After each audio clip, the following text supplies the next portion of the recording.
Misael Hernández, investigador del Departamento de Estudios Sociales en el COLEF Matamoros. ¿Cómo estás? ¿Cómo estás, Oscar? Me da muchísimo gusto saludarte. Gracias por estar con nosotros.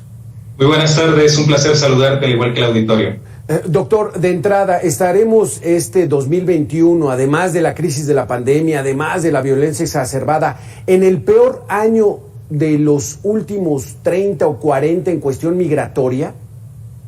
Bueno, las estadísticas oficiales lo que han mostrado últimamente es que sí, la cantidad de migrantes, no solo de los mexicanos deportados de Estados Unidos, sino también de los migrantes extranjeros que han sido presentados ante la autoridad migratoria en nuestro país, es decir, que han sido detenidos y después repatriados, pues es bastante considerable. Solamente en lo que va de el primer semestre de este año, pues la cantidad ha rebasado las 100,000 personas, los 100,000 migrantes que han sido presentados ante la autoridad migratoria.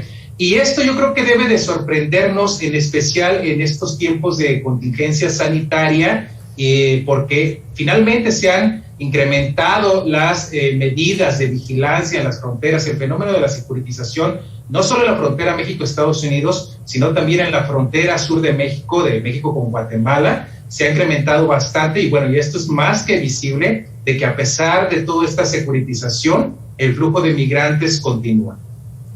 Hay una situación que nos llama mucho la atención cuando el Instituto Nacional de Migración logra la captura de migrantes irregulares que no traen papeles y que buscan llegar a los Estados Unidos, le llaman rescate.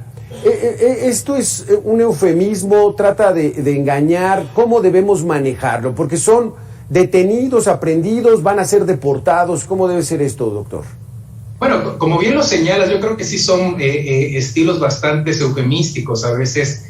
Cuando se dice rescate, cuando se dice repatriación incluso voluntaria. Creo que tanto organizaciones no gubernamentales como académicos y algunos comunicadores han señalado y han hecho bastante visible que al menos en los últimos meses el caso de personas migrantes, de familias migrantes que son obligadas a regresar a sus países, que les otorgan los llamados oficios de salida, pues no es algo propiamente voluntario, ¿no? Y por otro lado, también yo creo que hay que reconocer que en muchas situaciones no se les explica a los migrantes qué es lo que están firmando o cuál es el debido proceso que deben seguir en sus respectivos casos. Diferentes organizaciones pro derechos de los migrantes lo que han señalado es que a final de cuentas la falta de información, en ocasiones la inexistencia de traductores, y me estoy refiriendo a personas, por ejemplo, de los flujos de últimos días, como son los flujos haitianos, como pueden ser algunos flujos de África, o incluso personas que hablan alguna lengua indígena, pues no existen traductores, y eso es una violación a los derechos humanos de las personas migrantes. Y bueno, ya se ha vuelto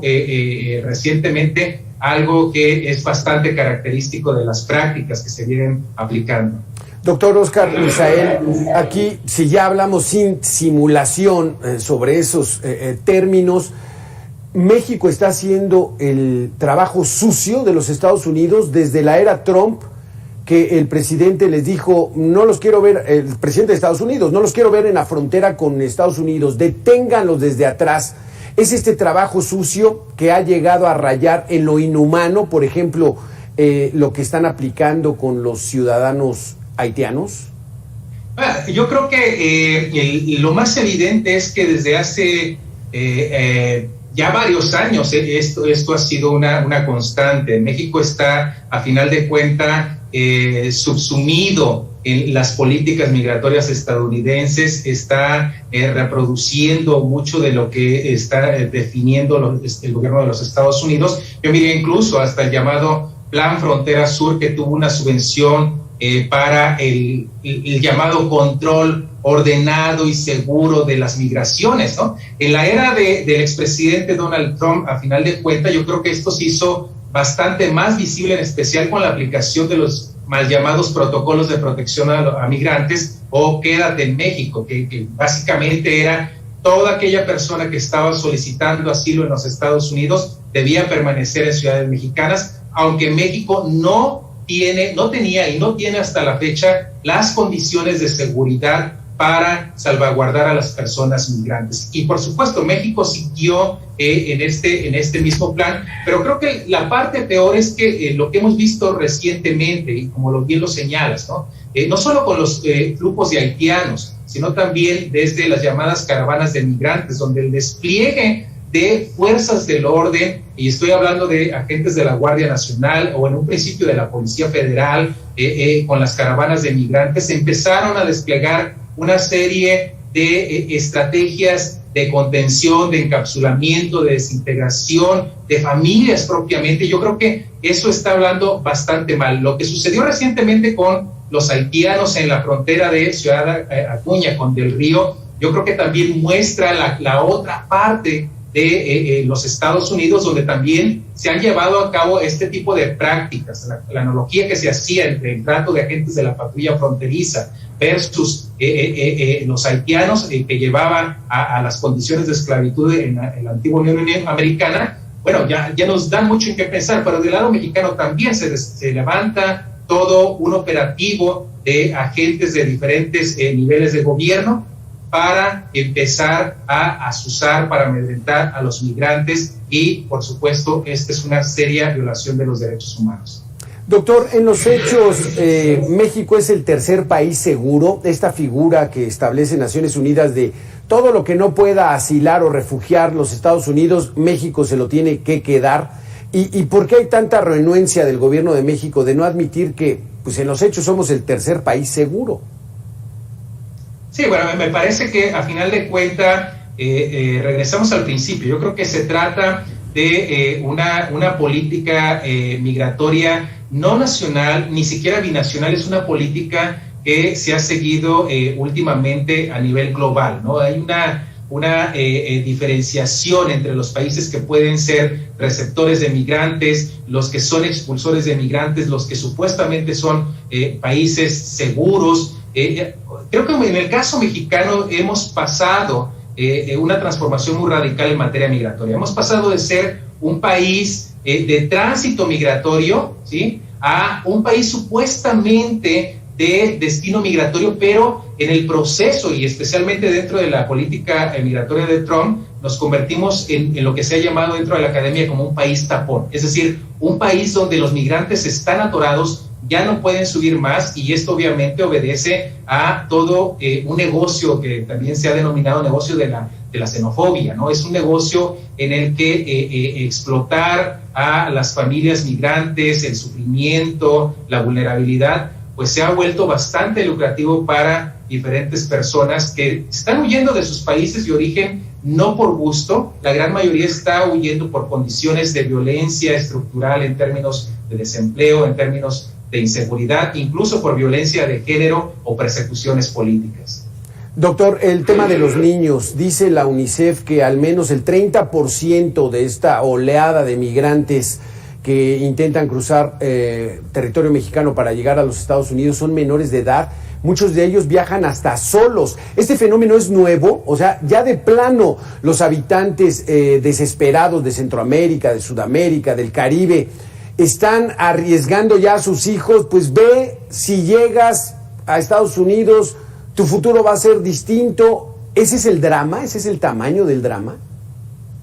Creo que el 2014 fue también lo que hizo público el caso de niñas, niños y adolescentes migrantes que viajaban a los Estados Unidos con los alrededor de 50,000 menores de edad de Centroamérica que arribaron a Estados Unidos. Fue entonces cuando el presidente Barack Obama dice, bueno, es que estamos viviendo una crisis humanitaria. Creo que es un fenómeno no reciente, ya tiene varios años. El asunto de fondo aquí es que, por un lado, sí, la desesperación, las condiciones no solo de pobreza, sino de marginación que se viven en muchos países, en particular de Centroamérica, está orillando a que las familias envíen a sus hijos, sus hijas hacia los Estados Unidos, viajando, como se ha denominado, no acompañados, aunque esto es bastante relativo, porque al final viajan con personas que son los llamados coyotes. Y esto nos lleva a un segundo punto. El drama que viven niños y niñas y adolescentes incluso gran parte de estos flujos migratorios también está muy vinculado con las redes de tráfico de migrantes. Se ha constituido un negocio bastante grande, bastante lucrativo para redes de tráfico, para grupos delictivos, y por eso hoy en día vemos o seguimos viendo casos de tráilers que transportaban migrantes a pesar de la pandemia, a pesar de la securitización fronteriza, a pesar de los diferentes retenes, y en muchos de estos puntos de inspección, en muchos de estos transportes, por supuesto, se han localizado a menores de edad. Incluso algunos informes a nivel regional, te puedo mencionar el caso de Tamaulipas, de las ciudades fronterizas en Tamaulipas, lo que hemos encontrado es que en las caravanas de cada 10 personas migrantes, entre 3 y 4 eran menores de edad, ¿no? Y viajaban tanto con sus familiares como sin sus familiares. Entonces sí es un drama y es una preocupación que deben entender los Estados-nación.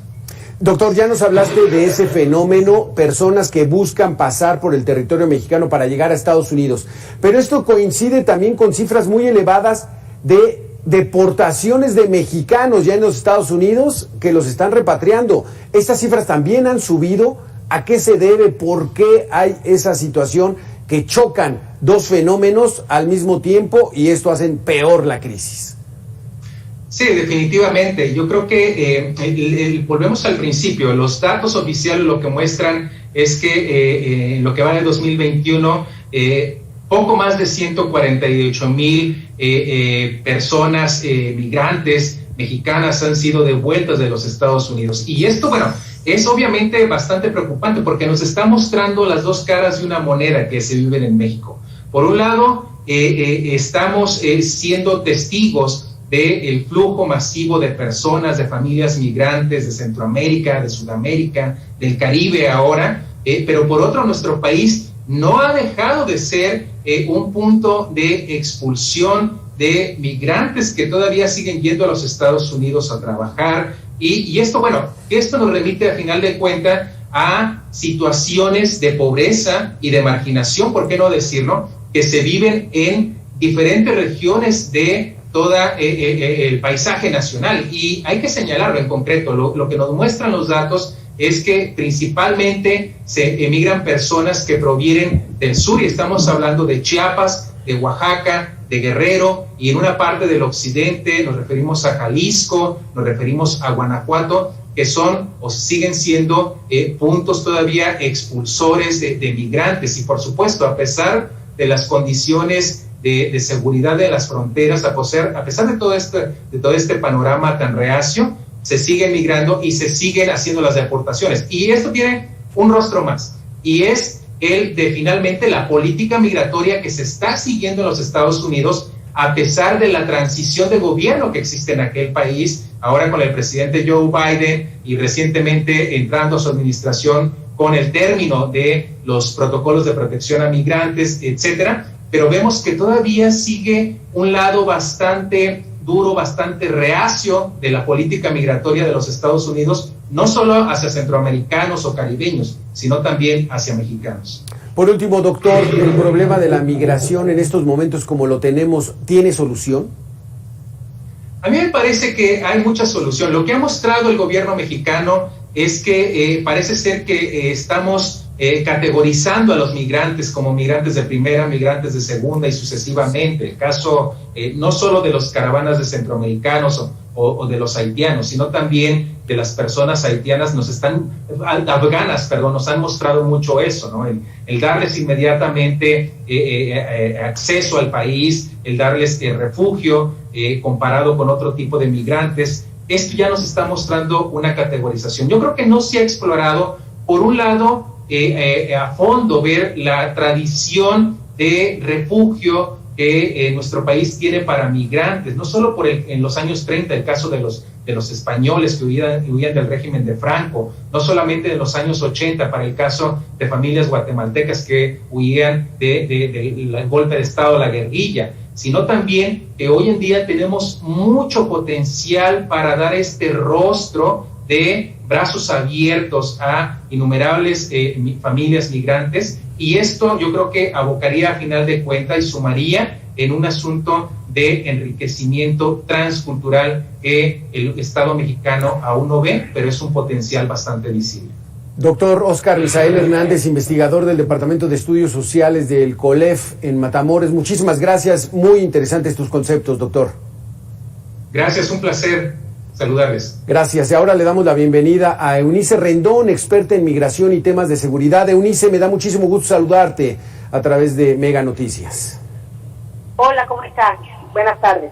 Eunice, ya platicábamos con Óscar Misael, ya vimos cifras, ahora la situación es cómo debemos sentirnos todos los mexicanos cuando las políticas de migración son iguales o hasta peores de las que se aplican en los Estados Unidos, nosotros con todos estos migrantes que buscan tan solo pasar por territorio mexicano. Pues mira, creo que hay varias cosas que trabajar. Como bien dicen, la política mexicana en materia migratoria, por un lado, pero creo que el día de hoy además se da una reunión importante entre México y Estados Unidos, en la que justamente también se habla del tema migratorio, y ahí pues va a ser muy importante ver qué pasa a raíz de este nuevo acuerdo, porque se supone que el día de hoy hablaron de temas migratorios, de temas de seguridad, de salud, de algunos de los componentes importantes en la relación bilateral, porque también recordemos que mucho de esta actitud que México ha tomado en torno a los migrantes centroamericanos y haitianos de diferentes nacionalidades tiene que ver con una presión también de Estados Unidos que hemos decidido tomar, ¿no? Y que hemos decidido corresponder, poner una Guardia Nacional, militarizar nuestra frontera sur, hacer deportaciones también tipo expeditas o voluntarias, como las llamamos, pero ya veíamos recientemente a un haitiano saltando prácticamente del avión porque no quería regresar a Haití, a donde lo iban a retornar desde México. Yo no diría que estamos peor que Estados Unidos, creo que estamos similar y eso ya es muy triste. También vemos en Estados Unidos este tipo de expulsiones. Sí, claro. Vemos que Biden ha tenido mucho más deportaciones fronterizas de lo que tuvo Trump. Trump era más tierra adentro, que también tiene sus complicaciones. Biden lo hace con un lenguaje más amigable, pero sigue teniendo una afectación importante con los migrantes. En algunas cosas ha avanzado, como en el tema de los dreamers o los soñadores, pero pues por el otro lado tenemos a la Suprema Corte, que hoy obliga a que el programa Permanece en México regrese, que es que los que buscan el refugio en Estados Unidos se queden esperando de este lado, que fue otro de los temas de discusión en la reunión bilateral del día de hoy. Entonces yo creo que tenemos muchos retos en materia presupuestal, en materia de política pública y en materia de trabajo transversal y en los diferentes niveles de gobierno, tanto municipales, estatales como federal, y con una visión más empática, más humanitaria y no solamente es una parte de seguridad. Eunice, en los hechos, México ya es el tercer país seguro. Todo aquello que no pueda asilar o refugiar a Estados Unidos, México se lo tiene que quedar. ¿Eso es tan malo que lo pudiéramos admitir? A lo mejor ese sería el camino. Pues ese parece ser ya la realidad, es decir, no solamente es el Permanece en México. Biden ha hecho un uso mucho mayor que el que Trump, 70% más que Trump, del título 42, que es este que con el pretexto de la pandemia regresan a México a muchos de los centroamericanos que cruzan por diversas fronteras mexicanas. Los retornan hacia nuestro país una vez que los atrapan básicamente en Estados Unidos. Entonces, entre el título 42, las deportaciones expeditas y el tema del Permanece en México, pues sí pareciera que pudiéramos estar siendo de facto un tercer país seguro, ¿no? Aunque en la realidad el tercer país seguro lo que significa es que te dan el refugio o el asilo en el país por el que pasas primero. Aquí los están obligando llegan a Estados Unidos, sí llegan, lo tocan territorio estadounidense, los detienen de aquel lado y no los regresan. Pero en la práctica, pues sí vendría siendo prácticamente eso. Si vemos las cifras los últimos meses de refugio en México, pues hay un aumento en los últimos años de casi el 6,000%, pero también en los últimos meses vemos un repunte muy importante y pareciera que este año va a ser una récord de México a nivel histórico. Vamos a cerrar con cerca de 100,000 solicitudes de refugio, de las cuales también, dicho sea de paso, pues la institución que es la Comar, encargada de gestionar estos refugios, pues no se da abasto, no tienen ni los recursos humanos ni materiales para hacerlo. La oficina de Tapachula, que simplemente en lo que va del año ha metido 45,000 solicitudes aproximadamente, pues cierra a la 1 de la tarde, pueden gestionar cerca del 5% de estas solicitudes. Entonces realmente está dándole la parte humanitaria que se nos prometió en un gobierno. Como última pregunta, Eunice, ¿esta problemática que estamos teniendo en este 2021 tiene solución? No escuché, perdón. ¿Tiene solución esta problemática en estos momentos? Mira, yo creo que sí hay algo que todavía se puede hacer. Creo que el Instituto Nacional de Migración, la Comar, los gobiernos estatales, los gobiernos municipales, el propio gobierno federal, tendría que hacer un plan más integral, quizá a partir de políticas sociales y acciones que ya tienen, pero hacerlos un poco a la medida de estos migrantes, de manera emergente, algo como lo que era el programa de empleo temporal, que en su momento se llegó a dar también por bienestar ahí en el sur, en el Subchiate y en varios puntos de la República. Entonces creo que sí tenemos que ir más allá y sobre todo todavía se puede implementar acciones más integrales, porque la contención, que pareciera que es la estrategia, no es una estrategia de largo alcance. La gente sigue migrando y tenemos que ver cómo dar una respuesta más humana, más integral y más a la medida de lo que estamos viendo. Muchísimas gracias. Con los recursos a lo mejor también de esta nueva iniciativa Mérida que hoy está planteando Marcelo, que ya tiene otro nombre, le llaman creo que algo de cooperación del Bicentenario, una cosa así. Bueno, ahí una de las vertientes o pilares de esta nueva colaboración con Estados Unidos, sin duda, tendría que tener recursos para esta atención integral de los migrantes. Que es lo mismo, ¿no? La iniciativa Mérida pues daba recursos de los Estados Unidos y ahora le cambian de nombre, pero dependemos de esos recursos de los Estados Unidos. Pues sí, al parecer es una iniciativa Mérida Reloaded, quieren ponerle otro nombre y pues tratan, a lo mejor están tratando de subrayar más el tema quizá de las armas, que espero que se haga algo, y en el tema también, como decíamos, de desarrollo social y humanitario, de ir a las causas en Centroamérica. Hay algunas vertientes que intentan meter como diferentes. Marcelo Ebrard, el canciller, mencionaba que el programa en Mérida era asistencialista, que buscan algo distinto que de resultados. Yo creo que va a ser finalmente un tema en el que Estados Unidos, la seguridad es lo que le importa, sobre todo la seguridad fronteriza, el tema de narcóticos, y México pues va a intentar ahí, básicamente lo que hacía el Pilar 4, las comunidades resilientes y el tema también desde una perspectiva más social. Tenemos mucho que platicar mucho más adelante. Eunice Rendón, muchísimas gracias por haber estado con nosotros. Muchas gracias a ti, buenas tardes, hasta luego.